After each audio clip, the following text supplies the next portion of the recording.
Well, we finished up at the burn here. It is a rainy day. It appears they're going to race tonight. I will not. But we have 4 in at Flamborough Downs. Do we have any at Mohawk tonight? Daddy. Yeah, we have something at Mohawk. What's up? Yes, can you turn on the air? Yeah, it's hot, eh? We're Let's in put down the window. t-shirts. No, it's warm right now. It's plus 11. It might be wintertime supposedly, but it's plus 11 here. For you Americans, oh my God, let me do the weather for you. It's, how the hell do you do that again? Beautiful rain. I don't know, it's like 40. No, it's more than 40. It's like 50 degrees here, and 52 degrees here in Ontario.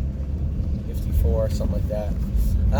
We're going to go easy for today. We're off tomorrow. The kids and I and Mom are off to the Dominican tomorrow. They have like 1,000 pools. Yeah, they have a lot of pools.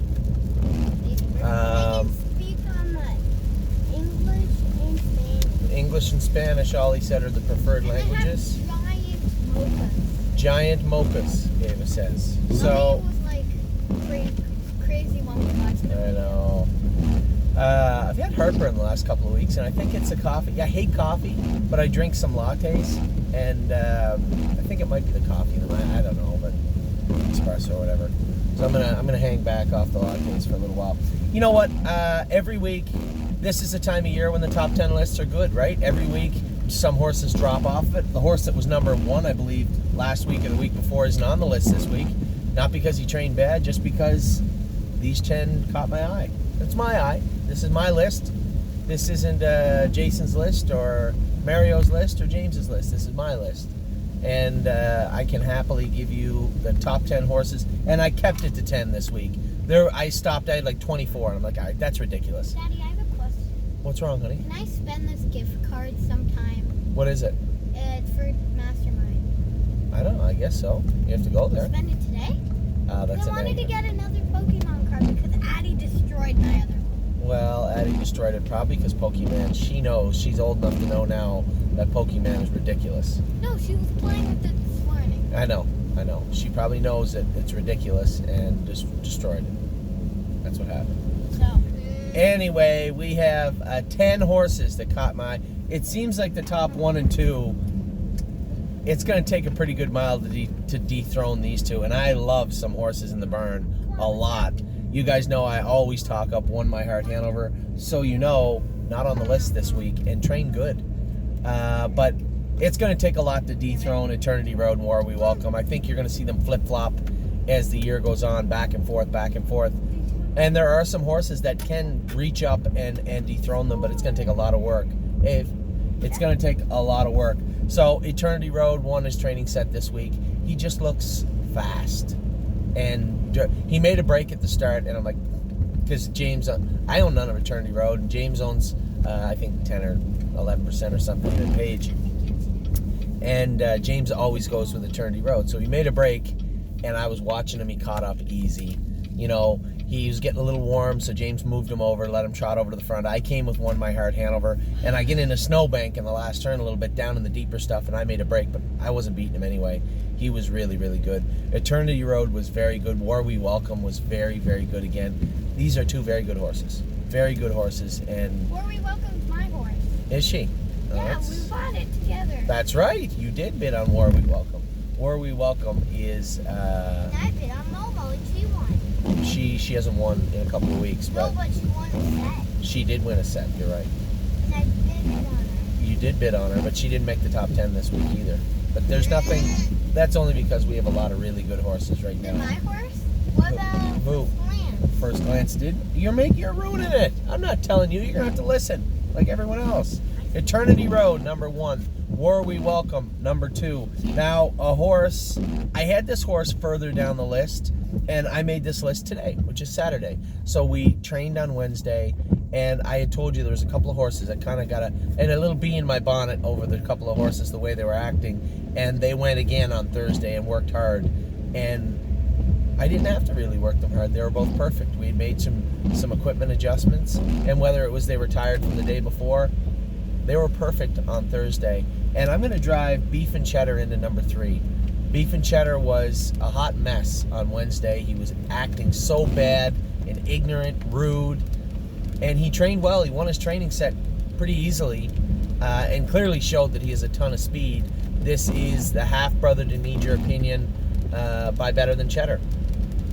So Thursday morning, I said, this guy's gonna, he's gonna have a week of really hard work. At least he'll be the happiest to see me go away on Sunday.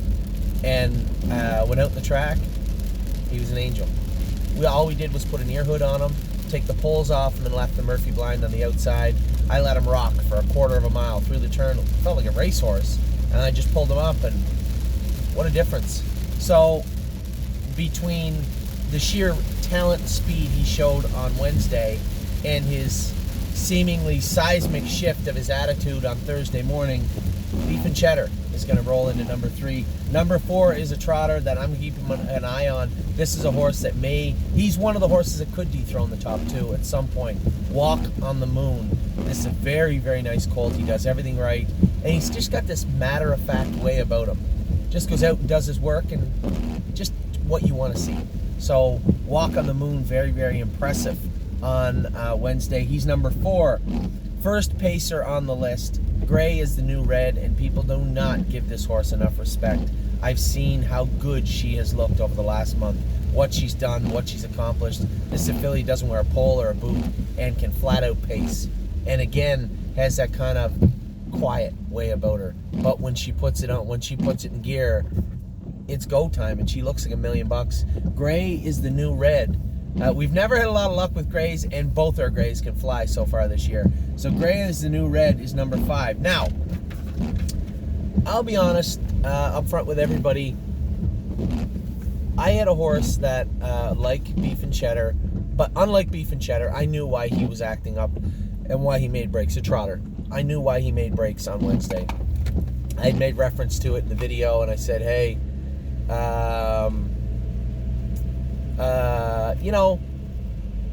I should have had the hobbles on this horse a long time ago, and I didn't. And in fairness to Danny, he said to put them on him, and I waited and I waited and I waited. And had I went with him on Wednesday, he would have wore the hobbles. But because it was his first day with the hobbles, I just left him alone. And he made a break. He made multiple breaks. And then I went out and trained him Thursday with the hobbles on. And he trained as good as anybody has trained in that barn in January, maybe ever. And just first day with the hobbles. Never had them on in his life.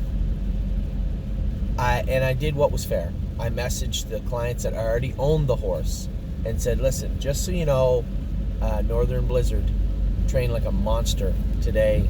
And I don't talk about times very often because it really means nothing. More now than ever this time of year. But I trained him in 2:33, and I was over the half in 19. So that was obviously the last half in 14. I never spoke to him. I never asked him for more. He was just good. Real good. And I told our clients I gave them a 24-hour head start on you guys, or 48, it might be a little more by the time you see this video. But there's still lots of shares left in Northern Blizzard. When we talk about our lists, most of the horses on these lists are sold out, right? And this isn't a fishing expedition, but I am going to tell people when I see something good, when I see something bad, and certainly going to tell everybody when I see something that was kind of extraordinary. And Northern Blizzard's mile on Thursday was both. I was very impressed with him, and I thought it was kind of an extraordinary mile for a horse that had the hobbles on for 10 minutes, and to train the way he did. All business, never put a step in, and he could have went lots more. So Northern Blizzard comes in at number 6, as far as I'm concerned, deservedly so. Number 7, oh no, he didn't come in at number 6. Number 6 was... Oh, yes, he did. Northern Blizzard, number 6. Number 7 is the other gray pacer, First Glance. First Glance looked like $1 million the last 3 times he trained. He just looks like a little racehorse. And very impressed with Northern Blizzard. Very happy with the way he's behaved, what he's done, and how he's done it. So Northern Blizzard, or First Glance, comes in at number 7. Just an impressive... He's your favorite one? He looked good the other day. Just a really impressive looking colt. So First Glance is number 7. No, I got those screwed up. Eternity Road, Where We Welcome, Beef and Cheddar 3. Walk on the Moon, Gray is New Red 4. First Glance. Daddy, I think your seatbelt's broken. Why? Because this part okay, but this one was really loose a minute ago. Okay. Number 8 is. Do I have this right? Yeah, number 8, Stacy Hanover. Stacy Hanover won her training set. You guys didn't get to see her. It was a complete whiteout when she went, but she was all business, did her work very, very well. Very impressed with Stacy Hanover, and I have been for some time. Well, I have been since the sale. So Stacy Hanover, easily number 8 in my mind after this week. She looked great. Number 9, Barbie's Crown. She may have slid down the list a little bit from the last 2 weeks, but her mile the other day was extremely impressive. Curtis had smashed his drone in set 5. I believe she was set 6 or 7. And you got to see some clips of her training.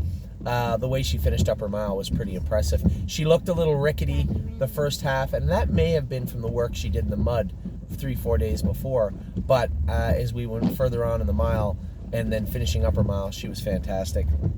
Very impressed with Barbie's Crown. And number 10 is I'm a Lovely Lady. I just picked her off with Barbie's Crown, and we were absolutely flying on the end of the mile. I'm a Lovely Lady has all the business in the world on her mind when she's training. She's a worker, she's fast, she's quick, and she's durable. She doesn't appear to get tired. I've never seen her tired. So I'm a Lovely Lady might have been at number 10, but when you think of the amount of horses that did not make this list, I'm not going to go through them this week, but you know who they are. Roy Hill was number 1 2 weeks ago. He didn't make the list this week. Mario got away 4th. I ended up cutting it with Broadway Roll. And Broadway Roll and Gray as a New Red finished together. Gray as a New Red just got up to beat me, but we were smoking on the end of it. And Roy Hill, a little sleepy on Wednesday, but just to put into perspective the horses that did not make this list. So a very strong top 10 list, a few changes. I don't know if you're going to see many changes to the top 1 and 2 for quite some time, but I would love nothing more than to report somebody looked more impressive than Eternity Road and War We Welcome. So that's the top 10 list for today. We're just on our way home here. We're going to pack up and head down to Toronto, head down by the airport, and stay the night. Our flight is 6 o'clock in the morning. No, Although, our flight is 6, but we wake up at yeah, we got to wake up at wake 3. Up at 3. Yeah, thank you. Now we have to wait 3 more hours, and 3 plus 3 is 6. So our plane will be leaving ready by 6. So 3 plus 3 is 6. So our plane is leaving at 6. Yes, Oliver, that's correct. My problem is that with the bad weather that we're having and the freeze overnight, I don't know if we're going to get out at 6 a.m. In fact, I would say there's a better chance our flight does not leave at 6 a.m. But you know what? Who cares? It's some family time, whether we spend it in the airport like Tom Hanks in Terminal, or we get to the Dominican Republic. I'm pretty easy. I know Ollie and Ava will be fine. Mommy might be a little stressed, but she'll be the only one. And So, Daddy. no, I don't get too stressed out at the airports. Anyway, that's a top 10 list for today. I gave you guys an opening. I wanted to lead with the Camp Fella stuff, and I didn't, and I screwed that up. But nevertheless, I hope you guys took the time. If you haven't yet, take the time to watch the opening. As I said, I mentioned the Camp Fella Award at the end, and how much it means to what we've done, what we've accomplished, and most importantly, how none of it would have been possible without you. So, that's our top 10 list, our opening. I'll be back. We still have the stables. We have the babies, the 2-year-olds now, the 3-year-olds, and all the barns to talk about. Be back in just a bit.